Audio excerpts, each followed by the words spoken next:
وانشق البحار. بسم الله الرحمن الرحيم. الحمد لله رب العالمين والصلاة والسلام على أشرف الأنبياء والمرسلين نبينا محمد وعلى آله وصحبه ومن تبعهم بإحسان إلى يوم الدين. أما بعد. Kita melanjutkan tafsir surat Al-Kahfi dan kita masuk di ayat ke-17, penggambaran tentang bagaimana bentuk gua di mana Ashabul Kahfi tinggal di dalamnya. Allah Ta'ala berfirman di surat Al-Kahfi ayat ke-17, wa tara syamsa idza tala'at tazawaru an kahfihim dzatal yamini wa idza gharabat taqriduhum dzata shimal wa hum fi fajwatin minhu dzalika min ayatillah may yahdillahu fahuwal muhtadi wa may yudlil falan tajida lahu waliyyan mursyida. Wa tara syamsa idza tala'at, dan kamu akan melihat ketika matahari terbit, tazawaru an kahfihim dzatal yamin, maka matahari itu akan condong dari gua itu di sebelah kanannya. Wa idza gharabat taqriduhum dzata shimal, dan ketika matahari tenggelam maka matahari itu akan menjauhi mereka dari sisi kirinya. Wa hum fi fajwatin minhu, dan mereka para pemuda itu berada pada sebuah ruangan besar di dalamnya. Dzalika min ayatillah, dan itu merupakan ayat tanda-tanda keagungan Allah Ta'ala.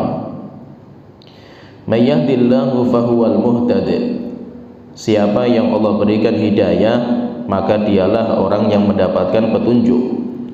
Wa may yudlil falan tajida lahu waliyyan mursyida, dan siapa yang Allah sesatkan maka dia tidak akan mendapatkan waliyan, teman mursyidan yang akan memberikan petunjuk. Di ayat ini Allah Ta'ala menjelaskan tentang gambaran gua, dan telah kita sebutkan di ayat sebelumnya bahwa gua itu ada namanya Al-Kahf, ada juga namanya Ghor, ada namanya Ghor. Di Al-Quran pun disebutkan dua-duanya. Kalau gua yang ditinggali Ashabul Kahfi dinamakan dengan Al-Kahf, sedangkan gua yang ditinggali sama Nabi Muhammad namanya Ghor, dinamakan dengan Ghor, dan sama-sama gua. Sehingga Nabi Muhammad berlindung di gua, Ashabul Kahfi juga berlindung di gua. Kata Imam Mukatsir belum mengatakan faqissatu hadzal ghor asyraf wa ajal wa a'zam wa a'jab min qissati ashabil kahfi.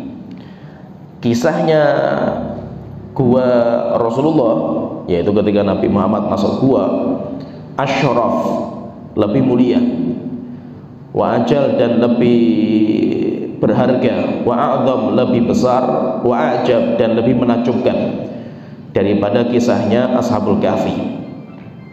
Sehingga kisahnya Nabi Muhammad masuk gua itu lebih dahsyat daripada ceritanya Ashabul Kahfi masuk gua, walaupun sama-sama mereka itu masuk gua. Di sini Allah Ta'ala menggambarkan bagaimana bentuknya gua Ashabul Kahfi itu kayak apa. Guanya Ashabul Kahfi itu menghadap bukan ke timur dan bukan ke barat. Jadi pintunya itu menghadapnya bukan ke timur, bukan di barat. Tetapi kalau kita perhatikan itu, guanya itu menghadapnya itu ke antara selatan dan utara. Jadi guanya itu, pintunya itu menghadap antara utara dan selatan. Sebagian mengatakan guanya itu menghadap ke sisi utara, sebagian lagi mengatakan ke sisi selatan, lebih kuat. Intinya bahwa gua itu enggak di timur, enggak di barat. Kenapa seperti itu? Supaya matahari itu tetap masuk ke dalam gua ketika pagi dan ketika sore, sehingga dibuat gua itu, pintunya itu bukan di timur dan di barat. Allah Ta'ala berfirman di sini, wa tarasyamsa idza tala'at. Kamu melihat ketika matahari itu terbit, nanti gua itu akan kelihatan bayangannya itu di kanan. Ada bayangan di kanan dari pintu, bayangan ke kanan. Kalau mataharinya itu terbit, tenggelam, maka bayangannya itu ke kiri. Berarti menunjukkan bahwa pintu gua itu menghadap utara dan selatan, bukan menghadap timur dan barat. Sehingga bayangannya itu ada dan ada masuk ke guanya itu sinar matahari ketika matahari tenggelam maupun matahari terbit.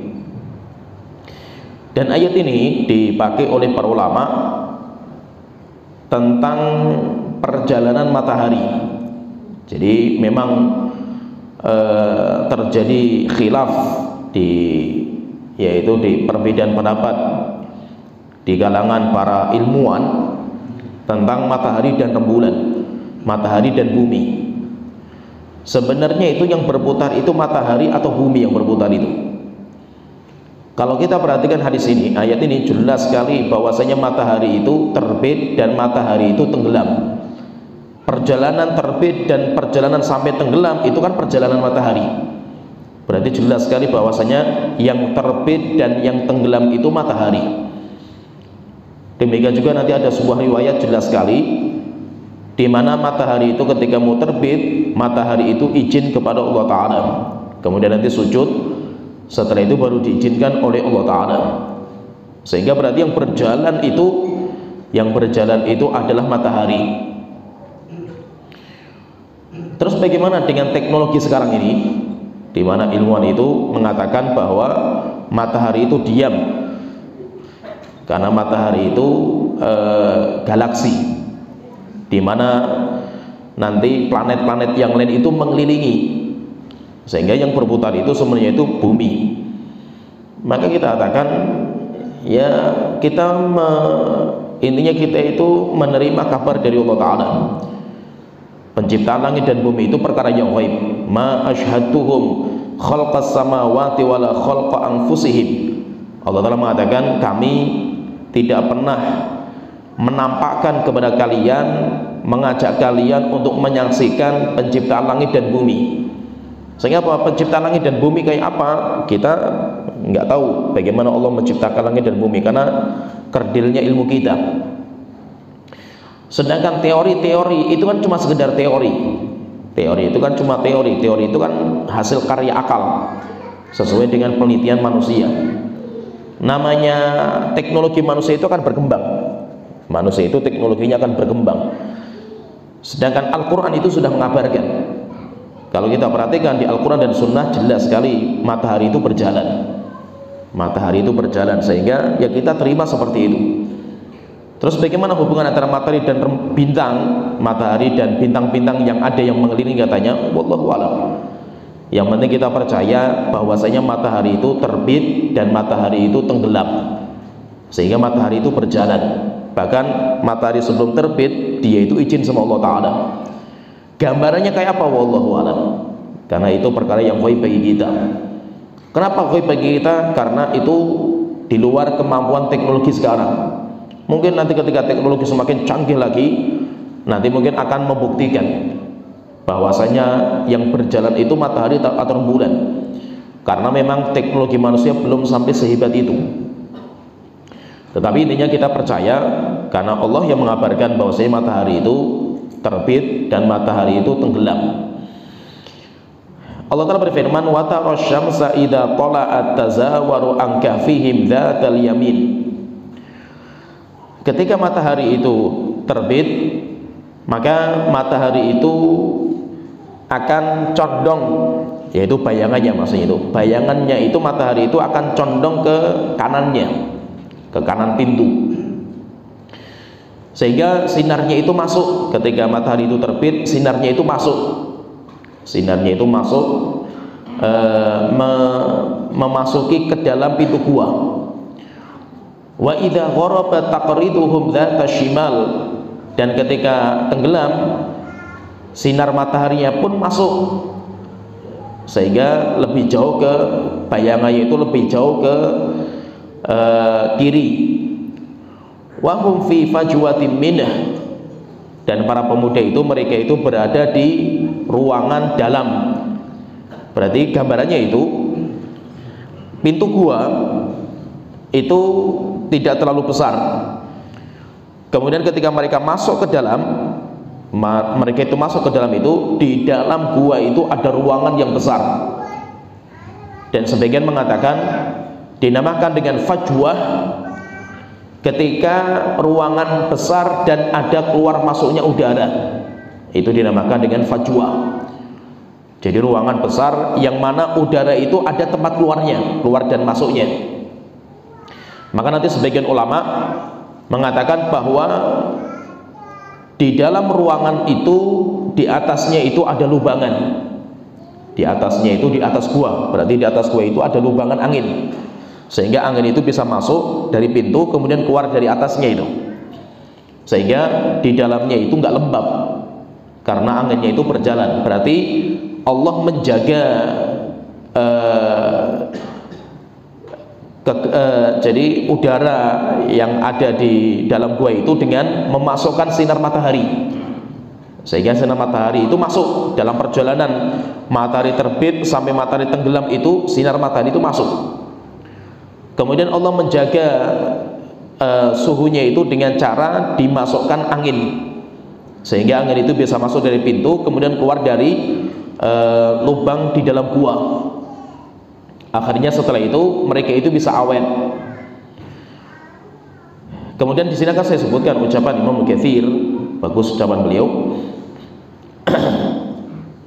Setelah menjelaskan tentang ini, maka beliau mengatakan, annahu law kana babal ghari min nahiyatil masyriq, jika seandainya pintu gua itu di timur, yaitu menghadap ke timur, lama dakhala ilaihi minha syai'un indal ghurub, ketika matahari tenggelam maka tidak ada sinar matahari yang masuk ke dalamnya karena pintunya itu menghadapnya ke timur.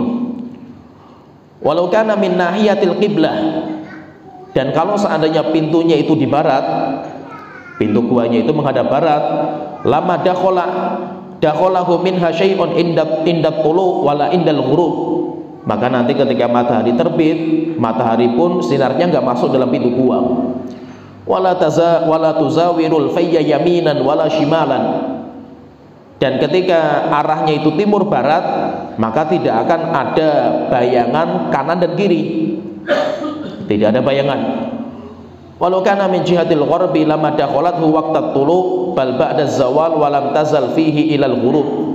Setelah itu mengatakan fata'ayyana ma dzakarnahu, maka kalau seperti ini berarti persis dengan apa yang kita kuatkan, bahwa pintu gua itu utara selatan, bukan timur barat. Setelah itu beliau mengatakan, bagus sekali ucapan beliau, waqad akhbarallahu ta'ala bidzalika, Allah telah mengabarkan kepada kita tentang cerita gua ini. Wa arada minha fahmahu wa tadabburahu, dan Allah itu meminta kepada kita supaya kita itu bisa memahami dan kita itu bisa mencerna ceritanya.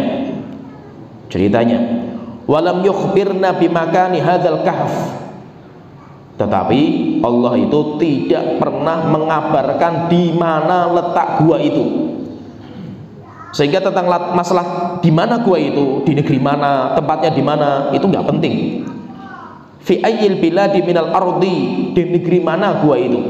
Sebagian ada yang mengatakan itu di Tunisia, sebagian juga ada yang mengatakan di Yordania dan yang lainnya. Maka kata Imam Mukatsir, Allah itu mengabarkan cerita Ashabul Kahfi sampai detail guanya pun diceritakan itu. Kenapa? Karena yang penting itu bagaimana kita memahami cerita dan kita itu bisa mengambil ibrah, pelajaran. Sedangkan tempat gua itu nggak penting. Bagi kita tempat gua itu nggak penting. Idla faidata lana fihi. Kenapa? Karena di mana letak secara pasti gua itu nggak ada faedahnya bagi kita. Wala qasdan syar'iyyun. Demikian juga nggak ada tujuan syariat. Untuk apa Allah itu menyebutkan di mana guanya itu?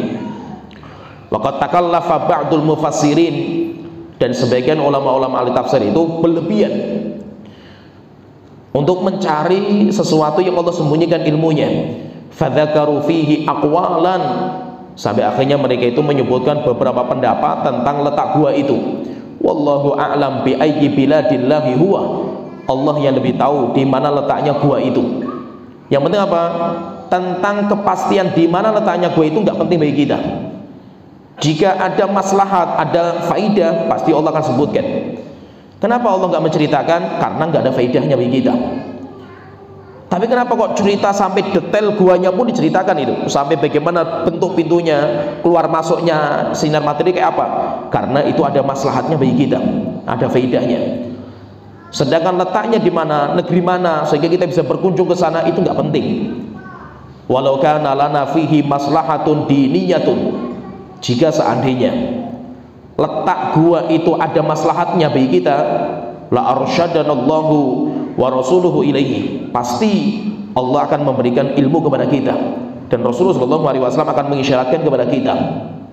Jika memang kepastian tempatnya itu penting bagi kita itu, maka tidak mungkin Allah meninggalkan ilmu kepada kita.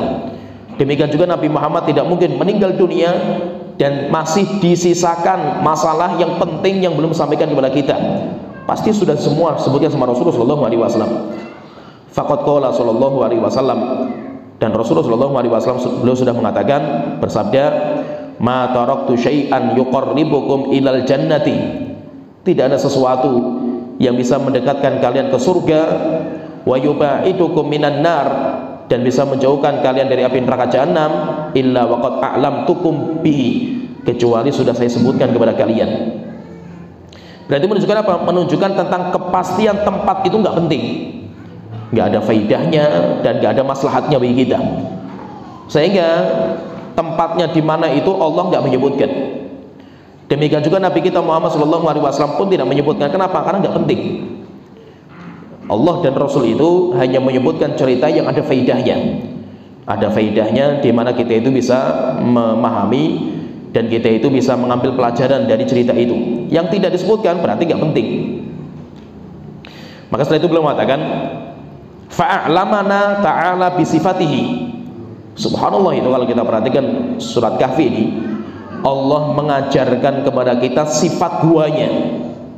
Bagaimana sampai sifat guanya pun diajari sama Allah Ta'ala. Allah memberitahu ilmunya kepada kita. Walam yu'linna bimakanihi, tetapi Allah tidak pernah mengabarkan kepada kita di mana tempatnya. Berarti menunjukkan apa? Enggak perlu kita itu sampai ke sana gitu. Ziarah kepada tempatnya Ashabul Kahfi itu nggak penting. Kalaupun orang mengatakan kan itu petilasannya orang soleh itu, sehingga kan baik, maka kita katakan nggak ada petilasan yang bisa kita ambil barokah, itu nggak ada. Yaitu petilasan atau ngelap berkah kepada petilasan orang soleh itu pintu-pintu kesyirikan, sehingga bagi kita nggak boleh, tidak dibolehkan. Kalau kita pengen ngelap berkah itu terhadap tempat itu, ngelap berkah itu hanya kepada 3 tempat. La tusyaddur rihal illa ila thalathi masajid. Tidak boleh seseorang itu mengadakan safar untuk ngelap berkah tempat kecuali untuk 3 tempat saja: Masjidil Haram, Masjid Nabawi, dan Masjidil Aqsa. Sedangkan tempat yang lainnya nggak ada yang barokah. Tempat yang lainnya tidak boleh kita safar untuk mencari barokahnya tempat, nggak boleh, kecuali cuma 3 masjid saja. Sedangkan tempat-tempat yang lain, petilasan itu kalau bahasa kita namanya makom. Makom itu petilasan. Oleh itu ada namanya makom Ibrahim. Makom Ibrahim. Makom Ibrahim itu bukan kuburan. Makom itu petilasan. yaitu orang di mana dia itu pernah mampir di situ. Itu namanya makom, tempat injakan kaki. Jadi orang itu pernah menginjakkan kaki di situ. Itu namanya makomnya. Sehingga makom Ibrahim itu batu di mana Nabi Ibrahim itu pernah menginjakkan kakinya di situ. Itu namanya makom. Dan tidak ada namanya makom itu kuburan. Sehingga penterjemahan makom menjadi kuburan itu bahasa yang keliru. Itu bukan bahasa Arab. Bahasa Arab itu kuburan itu bisa namanya kubur atau bisa artinya ad-dorihah, dori bisa. Tetapi kalau kuburan itu bahasa Arabnya itu makom, itu nggak ada. Makom itu petelasan, tempat istirahat. Biasanya tempat kita itu ya kita mampir, itu namanya makom. Oleh itu intinya petilasan orang soleh itu tidak bisa kita jadikan sebagai barokah. Hatta Nabi, sehingga Nabi Muhammad itu beliau pernah ke Gua Hira, beliau juga pernah ke Gua Thaur, tapi para sahabat tidak pernah datangi tempat itu untuk ngelap berkah, karena tidak boleh kita ngelap berkah ke tempat-tempat seperti ini. Barokah itu milik Allah Ta'ala, sehingga di antara nama Allah, sifat Allah Tabarak. Di antara nama sifat Allah itu Tabarakalladzi biyadihil mulk, maha barokahnya Allah, tabarak. Kalau tabarak itu sifat dzatiyah, jadi sifat dzatiyahnya Allah itu barokah. Kemudian Allah itu juga memiliki sifat barokah, yubariku, sehingga kita berdoa barakallahu laka, barakallahu fika. Barokah, kalau barokah itu semoga Allah memberkahi kamu. Jadi ada namanya, kalau kita bicara bahasa Arab ya, ada namanya fi'il yang lazim, ada namanya fi'il yang muta'addi. Ini yang faham ya, yang ikut bahasa Arab. Ada fi'il dalam bahasa Arab, kata kerja itu ada yang sifatnya lazim, ada yang sifatnya itu muta'addi. Apa bedanya lazim dan muta'addi itu? Kalau lazim itu nggak butuh objek. Misalkan saya kenyang, orang ketika mendengar omongan saya kenyang, faham dia. Saya tidur, sudah selesai sampai di situ. Kenapa? Tidur itu nggak butuh objek. Itu fi'il seperti ini, kata kerja seperti ini namanya lazim. Ada juga namanya fi'il itu muta'addi. Kalau muta'addi itu butuh objek. Saya makan, orang masih tanya juga itu, makan apa gitu. Kenapa? Karena makan itu butuh objek ya. Saya memukul itu mesti ada tanda tanya, mukul apa kamu itu? Nah, saya mukul anjing, baru berarti kan ketahuan, berarti siapa yang dipukul. Apa? Karena fiilnya itu butuh objek supaya kalimat itu sempurna. Sempurna itu apa? Sempurna itu kalau saya berhenti ngomong, orang itu sudah nggak bertanya lagi itu. Yahsunus sukutu, yahsunul kalam indah sukut, yaitu omongan itu bisa faidahnya itu sampai kepada yang mendengar ketika saya itu berhenti ngomong. Ya, ketika saya berhenti ngomong, orang itu juga faham, berarti kalimatnya itu sempurna. Berarti nanti kata kerja itu ada yang sifatnya itu lazim, ada yang sifatnya muta'addi. Yang lazim itu biasanya dzatiyah, sifat dzatiyah. Oleh itu bicara tentang barokah itu, bicara masalah barokahnya Allah Ta'ala itu ada fi'il, ya fi'il itu kata kerja, tapi fi'ilnya itu tabaraka. Tabarakalladzi biyadihil mulku. Kalau tabaraka itu fi'il lazim, itu menunjukkan zatnya Allah. Zatnya Allah itu barokah, yaitu zatnya Allah itu barokah. Kemudian ada fi'il yang Allah miliki juga namanya barokah, yubariku, barakallahu fika, barokah, allati barokna haulahu, barokah, yaitu kalau barokah itu Allah memberkahi, yaitu maksudnya apa? Allah menyampaikan barokah yang ada dalam dirinya kepada yang lain. Ya, jadi Allah itu serat zatnya itu barokah, dan Allah akan memberikan barokah zatnya Allah kepada beberapa benda sehingga nanti bisa berubah jadi barokah. Barokahnya itu karena Allah yang memberkahi itu. Kalau ini barokah, benda ini barokah karena Allah memberkahinya, Allah memberikan barokah dalam dirinya kepada benda itu, maka kita itu boleh ngelap berkah. Kita itu boleh ngelap berkah kepada benda itu. Ada beberapa yang Allah berkahi itu, contohnya misalkan tempat. Ada beberapa tempat yang Allah berkahi, sepertiga masjid itu. Demikian juga seperti Syam, Allah Ta'ala mengatakan dalam Al-Quran surat Isra itu, subhanalladzi asra bi abdihi laila minal masjidil haram ilal masjidil aqsa allati barakna haulahu, di mana sekeliling Masjid Aqsa itu diberkahi sama Allah Ta'ala.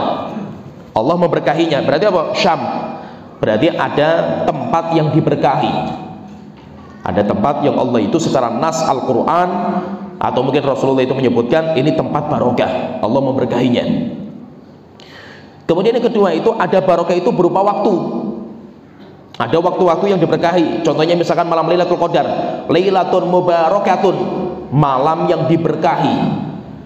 Berarti apa? Malam itu barokah. Boleh nggak kita ngelap berkah itu? Boleh. Karena memang Allah menurunkan barokah kepada malam itu. Jadi malamnya itu dijadikan malam yang barokah karena Allah memberikan barokahnya. Ada juga barokah itu kepada zat. Barokah kepada zat, zatnya itu contohnya apa? Misalkan minyak zaitun. Allah Ta'ala mengatakan syajaratin mubarakah, minyak zaitun itu keluar dari pohon yang diberkahi. Bolehkah kita ngelap berkah sama zaitun? Boleh, karena barokah. Karena barokah, sehingga barokah itu bisa tempat, bisa waktu, bisa juga zat. Maka itu kata para ulama, barokah itu sedikit tidak bicara masalah barokah supaya paham masa itu. Kenapa kok di sini itu Allah itu menyembunyikan kafinya itu, guanya itu disembunyikan gitu? Karena guanya itu nggak barokah gitu, sehingga tidak perlu kita itu ngelap berkah. Kalau seandainya guanya itu barokah dan itu manfaat barokah itu kan baik gitu. Kita ngelap berkah itu kan baik gitu. Kita dianjurkan untuk mencari barokah kan gitu. Kalau seandainya tempatnya itu barokah, tidak mungkin Nabi Muhammad dan Allah Ta'ala itu meninggalkan ilmunya untuk kita gitu. Ketika Allah itu menyembunyikan ilmunya tentang tempat itu, Allah menyembunyikan ilmunya di mana? Demikian juga Nabi Muhammad menyembunyikan ilmunya itu. Berarti tempat itu enggak barokah. Walaupun ada orang soleh yang pernah mampir ke situ itu, enggak barokah itu. Karena kalau seandainya barokah, kita dianjurkan untuk ngelap berkah. Tapi rupanya apa? Tentang masalah tempat itu yang dianjurkan kita ngelap berkah itu Masjidil Aqsa, Masjidil Haram, Masjid Nabawi, itu yang kita itu dianjurkan untuk ngelap berkah. Sehingga kita boleh safar dari Indonesia pergi ke Masjidil Aqsa, Masjidil Haram, Masjid Nabawi, tujuannya untuk ngelap berkah masjid itu. Boleh. Karena memang barokah. Boleh kita di malam Lailatul Qadar itu sengaja kita itu bermalam di malam itu untuk mengambil barokahnya itu, ngelap berkah. Boleh. Karena Lailatul Qadar itu barokah. Tetapi ketika gua Ashabul Kahfi ini enggak disebutkan, maka itu tidak penting. Sehingga tidak boleh orang itu ngelap berkah ke tempat itu. Ngelap berkah kepada tempat yang Allah tidak memberkahi, maksudnya berarti apa? Nggak ada dalilnya dalam Al-Quran, nggak ada dalilnya dalam hadis kalau tempat itu barokah, itu berarti kita itu telah menjadikan tempat itu sebagai tandingan Allah Ta'ala, maka nanti jatuhnya pada kesyirikan. Ini fahami ini, syirik. Jadi syirik itu ketika kita itu ngelap berkah kepada benda, ngelap berkah kepada waktu, ngelap berkah kepada tempat yang tidak pernah Allah itu ngabarkan itu barokah. Tiba-tiba datang orang ngelap berkah tempatnya, ngelap berkah waktunya, ngelap berkah zatnya itu, maka itu nanti bisa jatuh pada kesyirikan. Oleh itu ketika para sahabat itu pernah minta kepada Nabi Muhammad untuk dibikinkan pohon namanya Zatul Anwat, pohon yang dipakai untuk mencantelkan senjata mereka, dinamakan dengan Zatu Anwat. Anwat itu cantelan, pohon bidara. Pohon bidara itu kan ada duri-durinya itu. Mereka itu orang kafir Quraisy itu kalau berjumpa dengan pohon yang besar, maka mereka itu ngelap berkah. Dengan apa? Dengan mencantelkan senjata, pedang, tombak, panah, busur, dicantelkan di pohon yang besar itu, dan harapannya apa? Nanti pedang mereka itu ampuh, sehingga kalau perang itu bisa menang mereka itu. Itu kebiasaan orang-orang kafir Quraisy. Ketika mereka masuk Islam, mereka berangkat ikut perang bersama Rasulullah dalam perang Hunain. Perang namanya perang Hunain, itu termasuk perang terakhirlah, pembersihan terhadap orang-orang kafir Mekah. Setelah itu nanti selesai.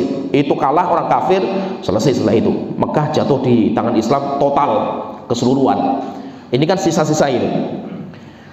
Ketika para sahabat berjalan itu, yang baru masuk Islam ini mengatakan kepada Rasulullah, "Ya Rasulullah, ij'al lana dzata anwatin kama lahum dzatu anwat." Ya Rasulullah, tolong bikinkan untuk kami pohon untuk ngelap berkah dicandelkan di pohon yang besar itu, sebagaimana kita dulu orang-orang kafir Quraisy itu dulu kita punya tempat candelan pohon-pohon yang besar itu. Akhirnya Rasulullah marah sekali sampai muka beliau merah. Setelah itu Rasulullah mengatakan, Allahu Akbar, qultum walladzi nafsu Muhammadin biyadihi, sungguh kalian telah ngomong demi zat yang tangan jiwaku di tangannya, kama qala Banu Israil li Musa, sebagaimana orang-orang Israel ngomong sama Nabi Musa, ya Musa ij'al lana ilahan kama lahum alihatun, wahai Musa, bikinkan untuk kita sesembahan sebagaimana orang kafir punya sesembahan. Nah, di sini coba kita perhatikan di sini. Nabi Muhammad menyamakan permintaan sahabat-sahabat yang baru masuk Islam untuk ngelap berkah pohon, disamakan dengan ucapan Bani Israel kepada Nabi Musa untuk meminta dibikinkan sesembahan. Berarti maksudnya apa di sini? Berarti kita ngelap berkah kepada sebuah tempat atau benda atau waktu yang tidak barokah, kita telah menjadikan itu sebagai sesembahan. Berarti kita ngelap berkah kepada benda itu, kita telah menyembah benda itu. Orang ngelap berkah kepada makam, misalkan petilasan orang soleh, di mana tidak ada nas kalau itu barokah, maka berarti kita itu telah menyembahnya. Ya, paham ya? Maka itu apa? Nabi Muhammad menyamakan permintaan mereka dengan permintaan Bani Israel kepada Nabi Musa, ij'al lana ilahan, wahai Musa, bikinkan untuk kita sesembahan. Berarti apa? Ngelap berkah itu seperti kita itu menyembah benda itu. Jika memang ada nas dari Allah atau dari Rasulullah, benda itu barokah, berarti kita itu ngelap berkahnya Allah Ta'ala. Kita itu ngelap berkahnya Allah Ta'ala. Kalau tidak ada, berarti ini berbuat kesyirikan, karena telah menjadikan benda itu sebagai sesembahan selain Allah Ta'ala. Oleh itu, masalah barokah ini penting sekali, karena kesyirikan itu pintu utamanya dari sini. Memahami tentang petilasan orang-orang soleh itu sebagai tempat yang barokah, sehingga mereka membuka-buka pintu seperti ini, akhirnya terjadi kesyirikan nantinya itu. Barokah itu, kalau sedikit kita bicara masalah barokah itu kalau secara bahasa itu, kata para ulama mengatakan itu diambil dari kalimat birkah. Barokah itu dari birkah, dan itu asal nama itu penting dalam bahasa Arab, sehingga asal nama itu nanti yang memudahkan kita untuk menerjemahkan. Contohnya misalkan akal, itu bahasa Arabnya itu diambil dari kalimat iqal. Iqal itu tali kekang, sehingga akal, kenapa dinamakan akal? Karena akal itu sebagai kekang untuk syahwat kita, sehingga dinamakan dengan akal dari iqal. Jadi itu penting sekali memahami seperti itu. Kenapa? Itu nanti dari itu nanti akan ketahuan maknanya. Sholat itu apa sih artinya itu? Secara bahasa arti sholat itu doa. Puasa artinya apa sih? Artinya menahan. Itu namanya asal kata, asal makna kata itu. Nah, barokah itu kata para ulama itu asalnya dari kalimat birkah. Birkah itu kolah air. Kita punya tandon, kita punya kolah untuk menyimpan air. Sifatnya kolah itu apa? Sifatnya ada 3. Sifatnya kolah itu ada 3. Yang pertama, sifatnya itu mengumpulkan air, di mana air itu berceceran sebelumnya ditampung dalam satu tempat, mengumpulkan air. Yang kedua, menyimpan, sehingga air itu tidak tumpah kemana-mana karena disimpan. Bahkan ketika kerannya mati, kita masih punya simpanan air. Listrik mati, kita masih punya tandon di atas, simpanan masih ada. Kemudian yang ketiga, sifatnya itu banyak, berkembang. Air itu semakin banyak ditampung itu. Demikian juga namanya barokah. Barokah itu apa? Kebaikannya itu kayak air. Kebaikannya itu kayak air. Yaitu apa? Kayak tandon air yang sifatnya itu mengumpulkan kebaikan.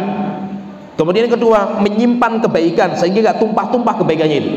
Yang ketiga, mengembangkan kebaikan sehingga nanti kebaikannya itu semakin bertambah itu. Nah, itu yang dinamakan dengan barokah. Sehingga intinya apa barokah itu? Barokah itu intinya itu al khairul katsir, kebaikan yang banyak. Nah, itu yang kita carikan itu. Manfaatnya itu banyak. Contohnya misalkan kita punya umur kita itu barokah atau tidak itu? Maka dilihat sekarang sampai sekarang itu umur Anda berapa. Ini kalau sudah ketahuan kuantitasnya itu sudah ketahuan, oh jumlahnya sekian umur saya itu. Pertanyaan, manfaatnya apa? Yang sudah Anda raih itu apa manfaatnya itu? Ya. Imam Syafi'i itu kan umurnya nggak lama itu. Imam Syafi'i umurnya 54 tahun, tapi luar biasa, sampai sekarang ilmunya masih dipakai. Sampai kata Imam Ahmad itu mengatakan asy-Syafi'iyyu kad-dunya kasyamsi lid-dunya. Imam Syafi'i itu ibaratnya kayak matahari bagi dunia, wal afiyati linnas, dan ibaratnya kayak kesehatan bagi manusia. Nggak bisa orang itu dilepaskan dari ilmunya beliau, padahal umurnya cuma segitu beliau itu, tapi luar biasa, manfaatnya luar biasa. Harta yang barokah, maksudnya harta barokah itu apa? Hartanya nggak banyak tapi manfaatnya banyak. Itu kita walaupun ada orang gajinya cuma sedikit per bulan, tapi bisa punya rumah sendiri, bisa membiayai anaknya, istrinya, bahkan anaknya banyak pada kuliah. Itu logika matematika nggak nyanda itu. Itu berarti apa? Hartanya itu barokah, sedikit tapi manfaatnya banyak sekali gitu. Ada orang yang jabatannya tinggi itu, hartanya gajinya setiap bulan saja itu banyak sekali itu, tapi rumah nggak punya, masih ngontrak, kemudian juga nggak punya apa-apa gitu, masih kurang, masih punya utang di mana-mana gitu. Pertanyaan, kemana hartanya selama ini gitu? Karena nggak barokah, sehingga hilang begitu saja itu. Sehingga barokah itu apa? Barokah itu kebaikan yang banyak. Kebaikan yang banyak. Nah, barokah itu nanti barokah itu ada dua macam. Saya ringkaskan, barokah itu ada dua macam. Yang pertama, ada barokah yang sifatnya hissiyah. Ada barokah yang hissiyah. Hissiyah itu barokah yang bisa terindra, bisa kelihatan dengan mata, demikian juga bisa diraba, bisa dirasakan. Itu. Jadi barokah yang sifatnya itu hissiyah. Hissiyah itu contohnya tempat. Tempat itu barokah hissiyah, sehingga kita bisa megangnya itu. Waktu itu barokah hissiyah karena kita bisa merasakan gitu. Kemudian zat air, barokah hissiyah, kita bisa meminumnya gitu. Itu namanya barokah hissiyah. Kemudian yang kedua, ada barokah yang kedua namanya barokah maknawiyah. Barokah yang nggak bisa terindra. Seperti apa? Sholat kita. Sholat kita kayak apa gitu Pak? Bentuknya kan nggak ada gitu. Kita sabar kita bentuknya kayak apa gitu. Sehingga apa? Berarti yang maknawiyah itu amal soleh. Amal soleh itu barokah, tetapi nggak bisa diraba, nggak bisa dimakan, diminum, dirasakan, nggak bisa. Tapi kita merasakan dalam jiwa kita, barokahnya itu terasa. Tapi kalau benda kan kelihatan gitu, benda bisa dirasakan, tempat kan bisa dirasakan. Jadi barokah Allah itu ada dua. Barokah yang sifatnya itu hissiyah,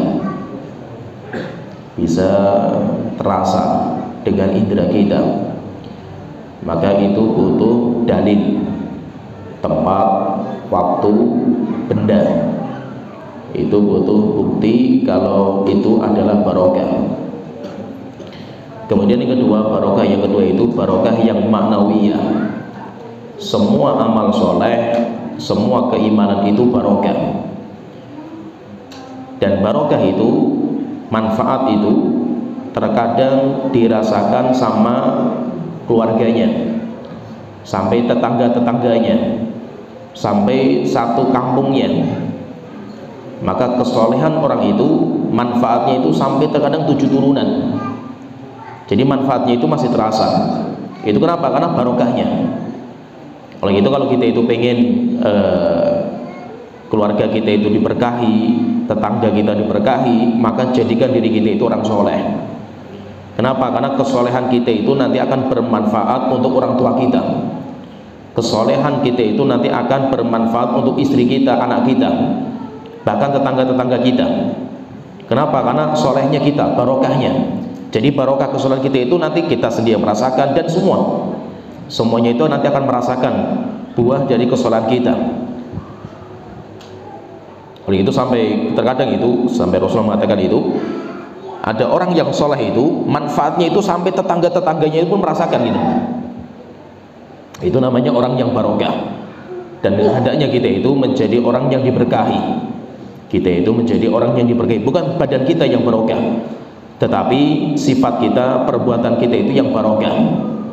Karena Nabi dan Rasul itu seperti itu. Maka Rasulullah mengatakan ketika ditanya, Siapa manusia yang terbaik itu? Rasulullah mengatakan khairun nas anfa'uhum linnas. Manusia paling baik adalah orang yang paling banyak manfaatnya. Nah, manfaat yang bisa kita keluarkan dari diri kita sehingga bisa bermanfaat orang tua kita, anak kita, istri kita, tetangga kita, teman-teman kita, itu namanya barokah. Itu manfaat, itu namanya barokah. Kalau barokahnya Nabi dan Rasul itu barokahnya dua. Ada barokah hissiyah, ada juga barokah dzatiyah, hissiyah dan barokah ma'nawiyah. Sehingga rambutnya Nabi itu barokah. Boleh nggak orang itu ngelap berkah dengan rambutnya Rasulullah? Boleh, jika memang itu benar rambutnya Rasulullah SAW. Tapi kalau untuk menisbatkan sekarang, misalkan ini ada rambut, katanya rambutnya Rasulullah, ini yang jadi masalah. Mana buktinya? Seperti kemarin kan sempat dipamerkan itu sorbannya Rasulullah SAW. Kalau memang itu sorbannya Rasulullah, barokah. Tetapi kalau penetapan ini sorbannya Rasulullah, itu nggak main-main. Buktinya mana? Kalau memang itu adalah sorbannya Rasulullah SAW, itu butuh bukti. Jadi kalau Nabi dan Rasul itu zat mereka barokah, sifat mereka juga barokah. Kalau kita kan enggak, kita barokahnya itu perbuatan kita. Zat kita enggak barokah sama sekali. Sehingga rambut kita enggak barokah, kuku kita enggak barokah, makanan kita, minuman kita enggak barokah. Tetapi barokahnya kita itu ada pada kesalahan kita. Maka itu kita ngelap berkah kepada tempat, ngelap berkah kepada waktu, kepada zat. Jika tidak ada dalilnya, maka tidak dibolehkan. Jika sampai ada orang yang ngelap berkah, maka nanti bisa masuk pada kesyirikan. Karena telah menjadikan tempat, benda itu sebagai sesembahan selain Allah Ta'ala. Setelah itu Allah Ta'ala melanjutkan tentang kisah Ashabul Kahfi. Allah Ta'ala berfirman, dzalika min ayatillah. Ini semua, yaitu kenapa kok matahari itu dibikin sama Allah Ta'ala, sinarnya itu ketika terbit dan tenggelam itu bisa masuk ke gua. Kemudian yang kedua, anginnya itu bisa keluar masuk karena mereka itu di dalam gua itu ada sebuah ruangan yang besar. Sehingga apa? Sehingga lembabnya itu bisa hilang karena sinar matahari. Demikian juga udara itu menjaga mereka. Itu semua kata Allah Ta'ala mengatakan dzalika min ayatillah. Itu semuanya adalah tanda-tanda atau ayat-ayat Allah Ta'ala. Ayat seperti ini dinamakan dengan ayat kauniyah. Ayat seperti ini namanya ayat kauniyah. Ayat Allah itu ada dua, dan itu sering kita sebutkan. Ayat Allah itu ada dua. Yang pertama ada ayat syar'iyah. Ayat itu apa? Ayat itu tanda. Ayat itu tanda. Tanda-tanda kebesaran Allah itu ada dua. Yang pertama syar'iyah, wahyu. Sehingga kita baca Al-Quran, kita baca sabdanya Rasulullah, kita itu bisa mengetahui tanda-tanda kebesaran Allah Ta'ala. Yang kedua dinamakan dengan ayat kauniyah, tanda-tanda kebesaran Allah yang bersifat alam. Yang bersifat alam itu nanti kalau munculnya dari Nabi namanya mukjizat, kalau munculnya dari orang soleh namanya karomah. Jadi mukjizat dan karomah itu ayat juga. Dzalika min ayatillah, itu ayat-ayat kebesaran Allah Ta'ala. Tetapi itu yang bersifat hukum alam, sehingga nanti dinamakan karomah atau dinamakan dengan mukjizat.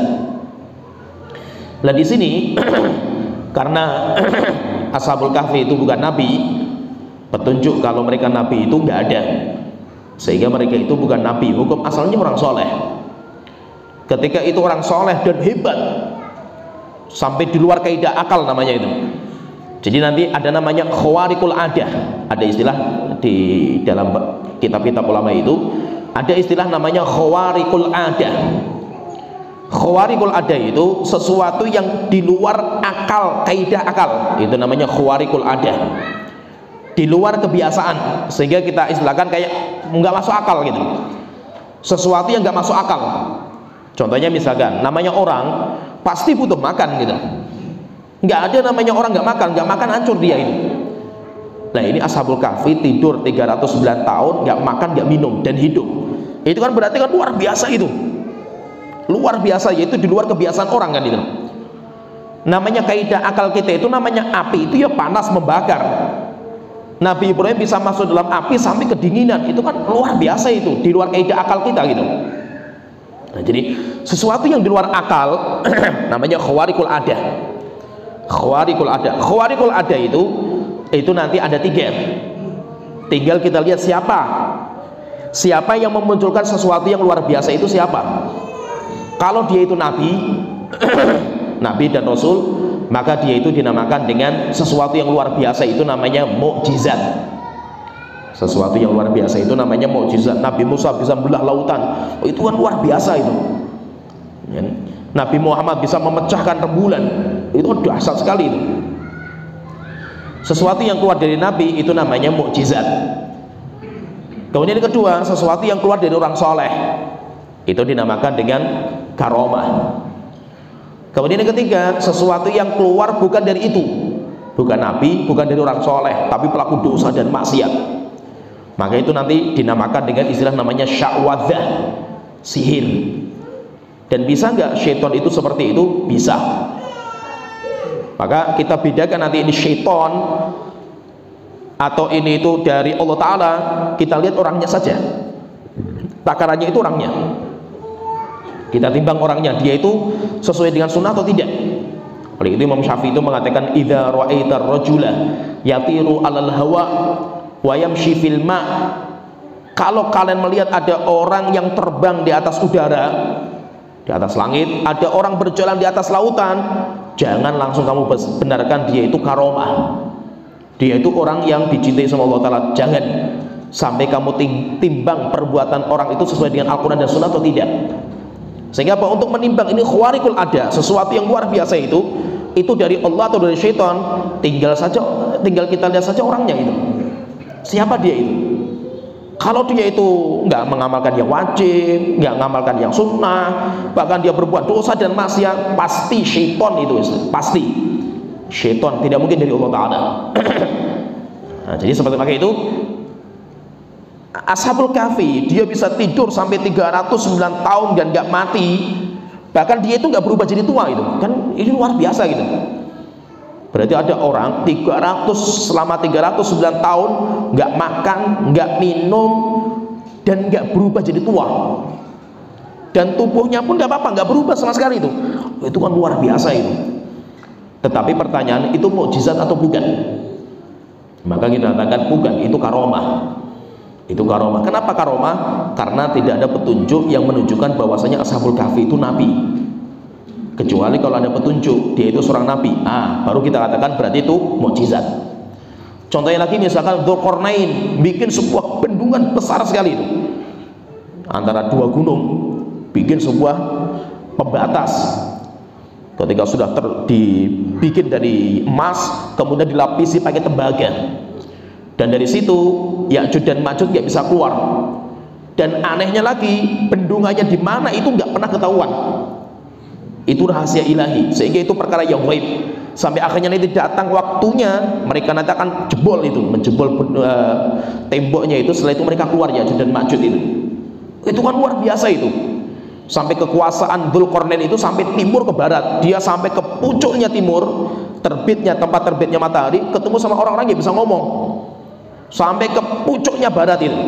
Setelah itu baru nanti datang ke Ya'juj dan Ma'juj bikin pagar pembatas. Itu kan luar biasa itu. Pertanyaan, itu mukjizat atau bukan itu? Kita katakan bukan. Kenapa bukan mukjizat? Karena tidak ada petunjuk kalau dia itu seorang nabi. Ya, berarti kalau seperti itu berarti ini adalah karomah. Seperti Maryam itu kan bisa menggoyangkan pohon korma, padahal dia baru melahirkan, sampai akhirnya berjatuhan buah-buahan dari atas buah korma itu luar biasa. Akal manusia nggak bisa menerima itu, wanita bisa menggoyangkan pohon korma itu. Nah itu apa itu? Itu namanya karomah, karena Maryam bukan nabi. Sehingga tinggal kita lihat saja dia itu siapa gitu. Kalau dia itu nabi, berarti itu mukjizat. Kalau dia itu orang soleh, namanya karomah. Kalau dia itu orang selain itu, bukan nabi, bukan orang soleh, maka dia itu sya'wadzah, syaitan. Dia adalah syaitan. Maka Allah Ta'ala sini mengatakan, dzalika min ayatillah, itu adalah tanda-tanda keagungan Allah Ta'ala. Sehingga dibikin tempatnya seperti itu, sampai akhirnya jasad mereka itu bisa awet, tanpa ada yang mengawetkan. Kenapa? Karena dari matahari, demikian juga angin yang bertiup itu pun bisa mengawetkan. Setelah itu Allah Ta'ala berfirman, may yahdillahu fahuwal muhtad. Siapa yang Allah berikan petunjuk, dialah orang-orang yang mendapatkan petunjuk. Wa may yudlil falan tajida lahu waliyyan mursyida.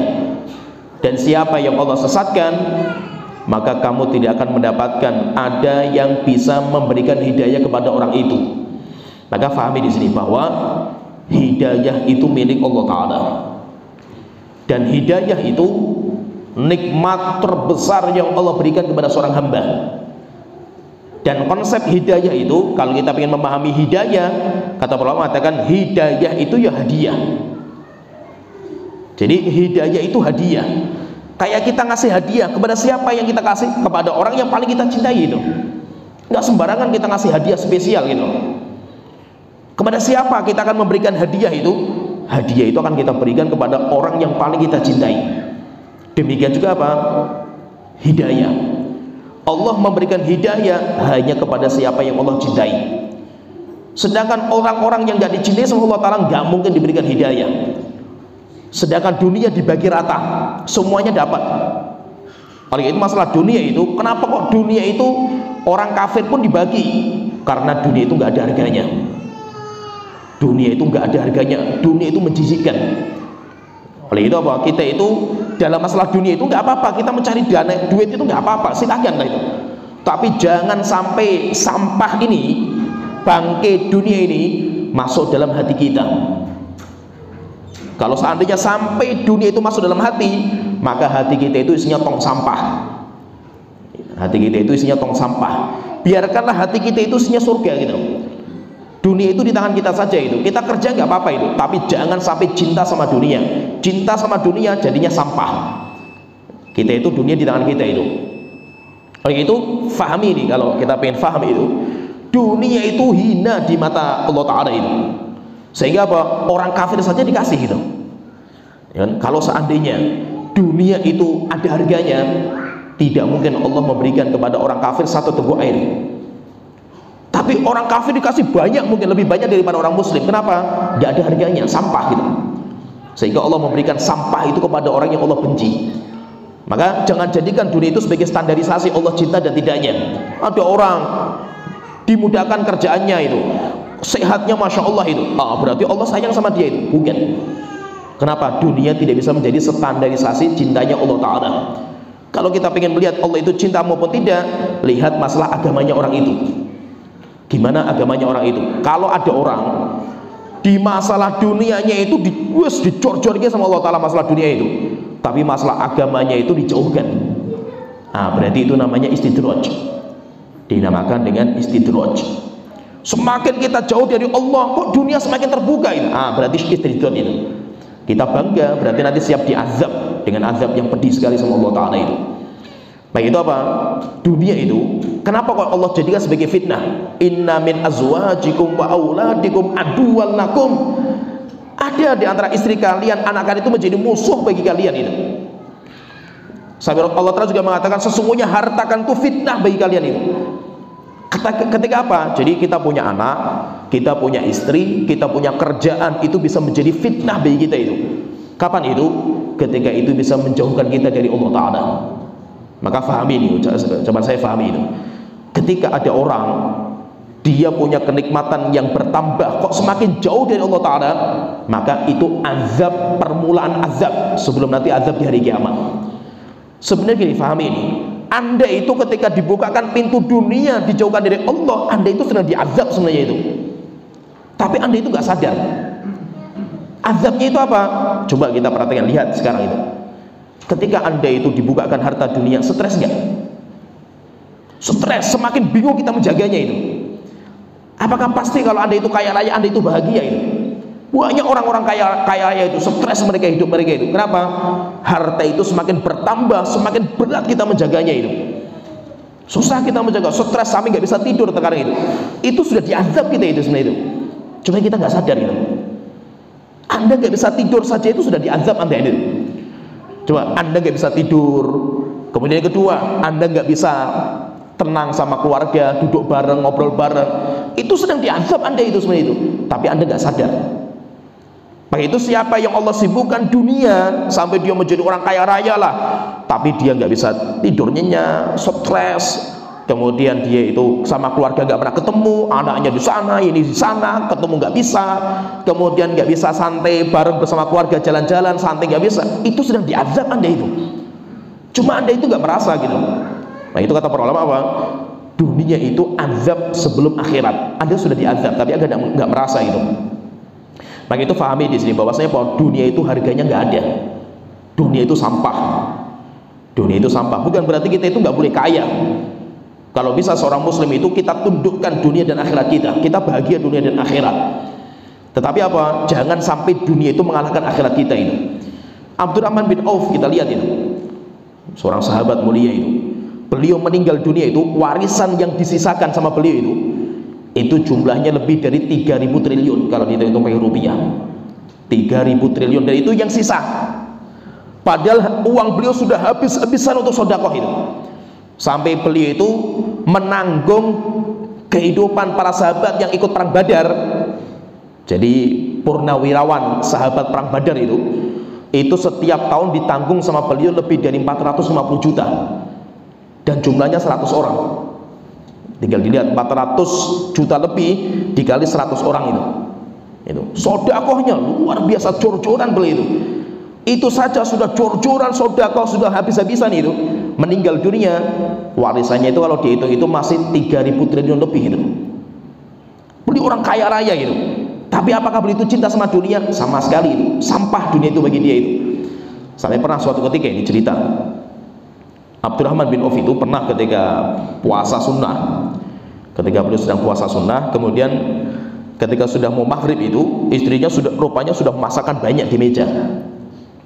Akhirnya ketika duduk lihat masakan yang banyak, malah beliau itu menundukkan kepala, rupanya malah nangis beliau itu, malah nggak jadi makan setelah itu. Akhirnya beliau keluar dari meja itu.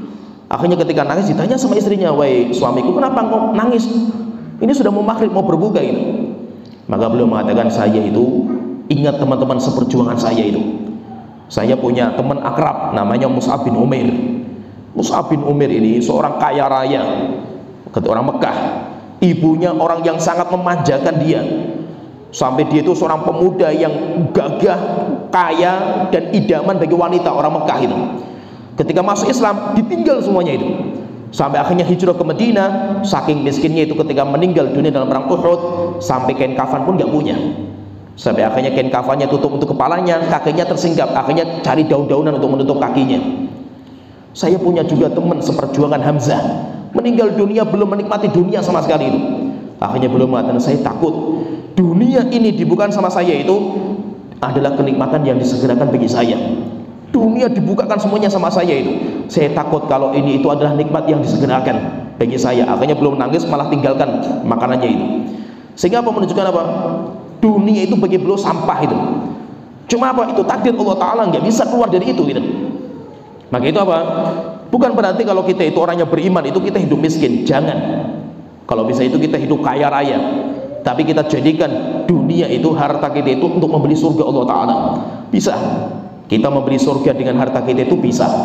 Tapi sekali-kali jangan masuk dunia itu dalam hati. Nanti akan kelihatan. Coba dites lah itu. Sebenarnya tesnya itu gampang itu. Pokoknya kalau dunia sampai masuk hati, racun jadinya. Sampah, tong sampah hati kita itu. Nah, buktinya apa? Kalau kita ingin tahu lah, misalkan hati kita itu isinya sampah, yaitu dunia, atau isinya hati kita itu permata, surga. Dan itu gak bisa bergabung dalam hati. Fahami ini, gak bisa bergabung. Kalau isinya dunia, akhirat akan tersingkirkan dalam hati kita.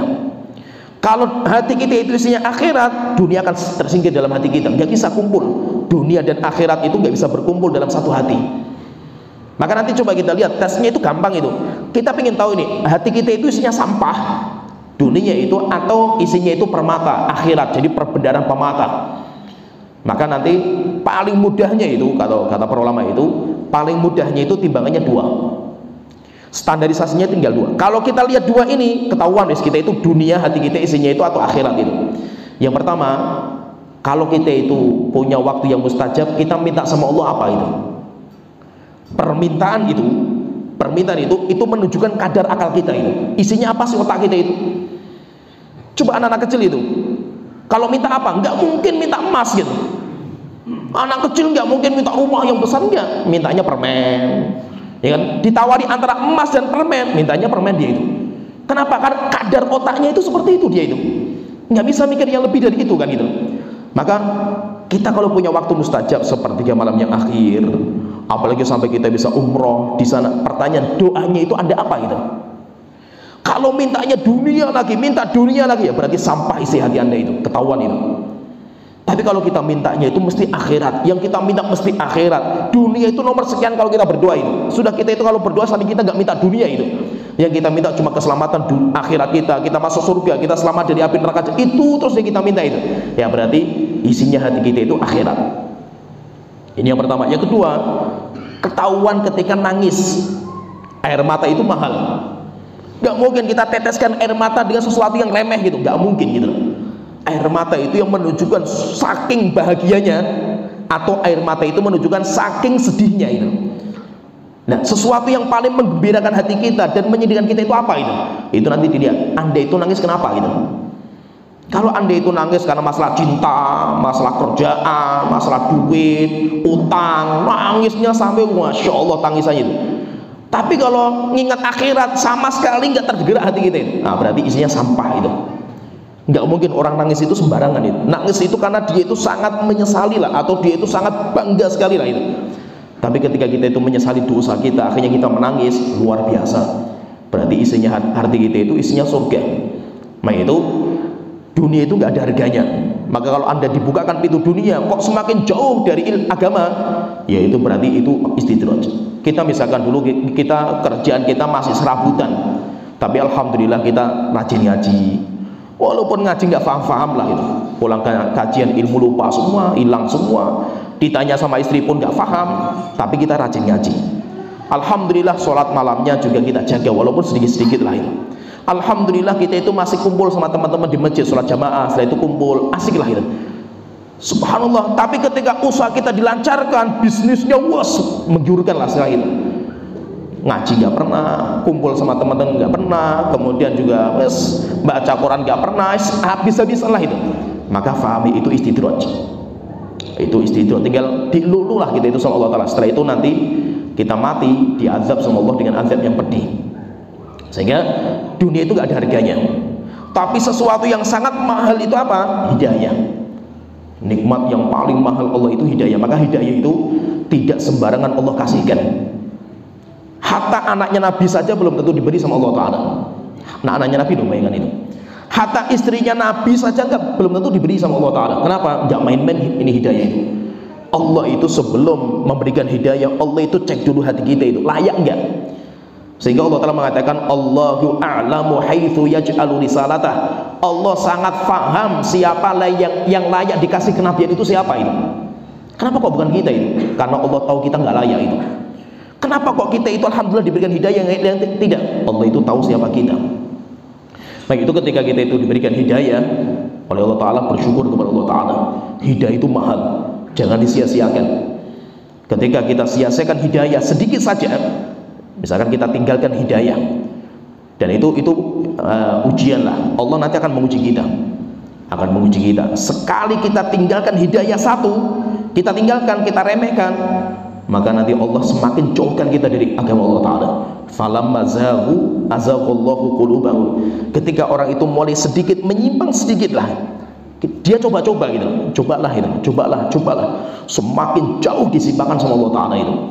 Sehingga jangan main-main masalah hidayah itu. Jangan main-main. Kita sudah punya hidayah itu, jaga dengan sekuat tenaga. Menjaganya itu susah. Nah itu coba kita lihatlah itu. Di mana-mana, termasuk di sini.